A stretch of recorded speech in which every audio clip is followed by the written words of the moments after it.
We all know Max Verstappen, someone who many would argue is the greatest F1 driver not just on the current grid, but in the history of the sport, having won 4 championships and the most races in a single season. But what if he just didn't? What if Verstappen had never joined Formula One? And well, that's what we'll be answering today. But if you're unsure of everything he has done, let me quickly recap you on his whole career to keep you up to speed. In 2015, Verstappen was rushed onto the F1 grid at only 17 years of age, in a Toro Rosso partnering a rookie Carlos Sainz. The battle between the two wasn't particularly fierce, but Max would convincingly beat Carlos. But obviously they were unable to compete with anyone at the front. In 2016, he was rapidly promoted mid-season to the main Red Bull team to partner Daniel Ricciardo. However, on debut it would be Max who got the win over Ricciardo. After the two Mercedes crashed, he would wipe the floor with Ricciardo to finish 5th in the standings. 2017, 2018, 2019 and 2020 weren't too special for Verstappen, but he would finish 3rd in 2019 and 2020, only being beaten by the two Mercedes. It was in 2021 where Max would get his first championship, although Abu Dhabi 21 was controversial, the result would stand. However, 2022, 23 and 2024 were anything but controversially, as he pretty convincingly won the titles, and in 2023 would get the record for most races won in a season and would continue breaking records in 2025 as he got the fastest Formula One lap ever completed despite narrowly missing out on the championship. However, at present time Verstappen is potentially at jeopardy of leaving F1, as the Red Bull car is the slowest it's been for a long time, and many are surprised to see him fighting in the midfield and getting knocked out in Q2 on pure pace. Now that you're all caught up, and once you have hit subscribe and like the video, let's get into this scenario. Let's start in 2015. Now in real life, Verstappen and Sainz would debut in Toro Rosso together, but in this timeline Verstappen has just decided to do something else besides F1, so I think that Pierre Gasly is the most likely to debut instead of him. Of course, Gasly is much younger than he usually would be, but if I'm honest, Red Bull just doesn't have too many options apart from him, so Pierre Gasly partners Sainz for 2015. Now in 2016, Daniel Kvyat would have some controversial crashes, particularly with Sebastian Vettel, which in real life would result in Verstappen replacing him. However, in this timeline I think it's likely that Kvyat gets replaced by Sainz, as Sainz would likely have beaten Gasly the season prior. Sainz would probably do decent in Red Bull, but more crucially Gasly would get more time to develop than he did in real life. And for those who are interested, I think it likely that Ricciardo wins Spain in the absence of the Mercs, is because he would just be faster than Sainz, at least at this point in their careers. In 2018, we would have our first knock-on effect, as in real life Sainz would be fed up waiting in Toro Rosso and go start a party with the French in Renault. But with Sainz likely contempt at Red Bull, since he is likely pretty close to Ricciardo, and the fact that we know the higher-ups younger drivers. But with that aside, I believe it likely that Robert Kubica is the most likely to replace Palmer. Now in theory, without Sainz' interest in joining them, they could just keep Palmer. But considering that Kubica had already held talks with Renault before Sainz signed, I'm guessing that Renault had made up their mind that Palmer had to go. 2019 would be much the same, as I believe Sainz and Ricciardo would stick with Red Bull, as Sainz likely wouldn't be getting as much favoritism that Verstappen got, but I do believe the favoritism would still be there, but much less obvious, as Ricciardo would be performing far closer to Sainz. But without Sainz making a move to McLaren, I think it likely that McLaren would keep Van Dorn for one more season to partner with rookie Lando Norris. Now turning to Toro Rosso, there was a whole disaster between who would partner Pierre Gasly. Could it be Brendan Hartley, who did have a shot the year prior? However, in real life it was Daniel Kvyat, but with a far more stable Red Bull team I could see Kvyat quitting a lot sooner. This means that Alex Albon would secure the seat alongside Gasly for the whole season. Now for the final moves in real life, Ocon was kicked out of Racing Point for Stroll, as his dad owned a pretty large portion of the team, and with Kubica occupied at Renault, I think that Ocon would go to Williams for 2019. Now in 2020, I think Ricciardo would see the writing on the wall and leave Red Bull for McLaren, who would get rid of Van Dorn for Ricciardo. This meant that a much more experienced Pierre Gasly would finally be promoted to the main team. And all this extra experience, I think, would stop the Red Bull second seat curse full stop. Given that Gasly was promoted, I think it's most likely that F2 driver Pato O'Ward is the most likely choice to join the junior team, as he was the only F2 driver at the time supported by Red Bull, as better options such as Lawson Vips and Tsunoda were all still in F3, and since they lacked the same talent, as Verstappen would have to wait until F2 before being considered. We would also have Ocon returning to his actual seat, as Latifi and his dad's food processing company would push Esteban from Williams to the open seat at Renault. 2021 had the first chance to actually affect the championship, as in real life Verstappen would take the championship. But do Sainz or Gasly really stand a chance? First, let's talk about the driver moves.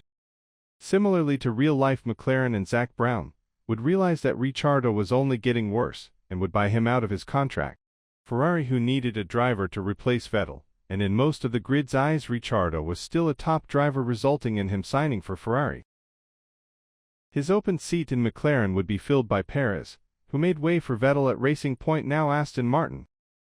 Another move is Alonso's return to Renault, which I think still happens, as Ocon is probably outperforming Kubica, and Renault would obviously prioritize the two-time champion over Kubica, now in AlphaTauri. Tsunoda would perform far better than O'Ward did in F2 and would earn a seat in the junior team. Now back to the question I posed at the start: what happened in Abu Dhabi? Well, to put it simply, I don't think it would go to Abu Dhabi, as unfortunately Sainz just isn't Verstappen, meaning the marshals wouldn't have a chance to ruin the race, and therefore Hamilton is 2021 world champion. 2022 would be interesting. But first, the driver market. The only move that happens is with Albon learning in AlphaTauri he likely wouldn't replace Russell at Williams, although I am sure he would likely be talking to other teams by now. Regardless, I believe the one that replaces Russell is Hülkenberg, who would be looking for seat to return with. Now the ever-important championship, since Red Bull would build the fastest car, the fight would likely come down to Pierre and Carlos. And if I'm honest, I think the better driver at the time was Sainz, as we saw what he could do in a Ferrari, let alone one of the most dominant cars in F1 history. I do believe it would be quite close though. 2023 was yet another year dominated by Red Bull. But before you hear me out on the champion, hear me out on the driver moves. Ricciardo would likely leave Ferrari and take some time away from F1. In real life, Mick Schumacher was actually considered for the seat when both Sainz and Leclerc were going strong, but his lackluster 2021 and 22 seasons spelled the end of his hopes. But without a more suitable replacement, I feel like Ferrari may give him a chance. His seat in Haas would be taken by Robert Schwartzman, who was also considered for the Ferrari seat, but given how Mick had more experience, they would give him a shot before Robert. Perez would be kicked out for Piastri, similarly to real life, where Ricciardo was shunted. Albon would also get fed up of waiting in AlphaTauri and leave, being replaced by De Vries, and then Ricciardo like in real life. Alonso would leave Alpine, making way for Jack Doohan, who makes the most sense to replace him. Now the result this year, I believe, would go to Gasly, as Gasly's form was pretty good, and Sainz would probably dip a bit in form after winning a title. 2024's moves would include Perez replacing Mick Schumacher at Ferrari, as the choice to hire him would likely have been a mistake, but Mick would have crashed far less, and with Doohan being even younger than in real life, and the fact Ocon liked him, I think it likely that he would partner Esteban at Alpine. The championship that year would once more go to Sainz, but with McLaren catching up in pace, Sainz would doubt the Red Bull rocket ship. 2025 would open with a move from Hamilton, as Ferrari, similarly to real life, would obviously bin off their second driver, Perez, for in this timeline 8-time world champion. The open Mercedes seat would be taken by Sainz, who would realize the Mercedes engine was getting much faster.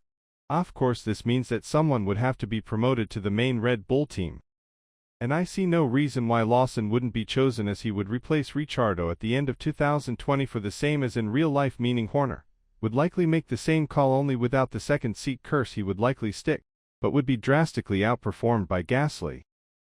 Ocon would likely remain at Alpine, as he and Gasly wouldn't be calling each other every slur under the sun. Behrman would join Haas, same as in real life, to partner Schwartzman, and Hadjar would partner Yuki at RB.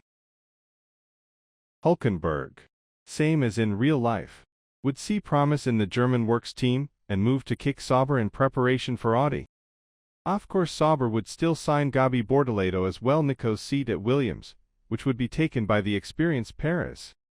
And to clarify, Lando still wins the title. 2026. The current year as of recording, here are the final driver moves. I think that Mekis, who would still have taken over from Horner, would see that Yuki and Isak were faster than Lawson, and thus Yuki, who had been developing for many years, would be promoted to Red Bull, and Liam demoted to RB. I think Perez, being satisfied with his long F1 career, would retire, and Toto would ask James Vowles to sign Kimi Antonelli for Williams. I also believe Alpine would give Colapinto a shot, as Mick would probably not be making many mistakes, but would likely be very slow. Cadillac would sign Bottas, same as in real life, but their second driver would be the very experienced Mick Schumacher, as he may be slow, but they just wanted experience to help the team. To finish, this would make Hamilton an 8-time world champion, Sainz a 2-time world champion, and both Pierre and Lando first-time world champions, and the current grid would be Norris and Piastri at McLaren, Leclerc and Hamilton at Ferrari, Gasly and Tsunoda at Red Bull, Russell and Sainz at Mercedes, Alonso and Stroll at Aston Martin, Albon and Antonelli at Williams, Lawson and Hadjar at RB, Hülkenberg and Bortoleto at Audi, Schwartzman and Behrman at Haas, and Schumacher and Bottas at Cadillac. Also, I would just like to say, feel free to subscribe and support the channel, cause this video took a lot of time and effort and so much research, so thank you and goodbye.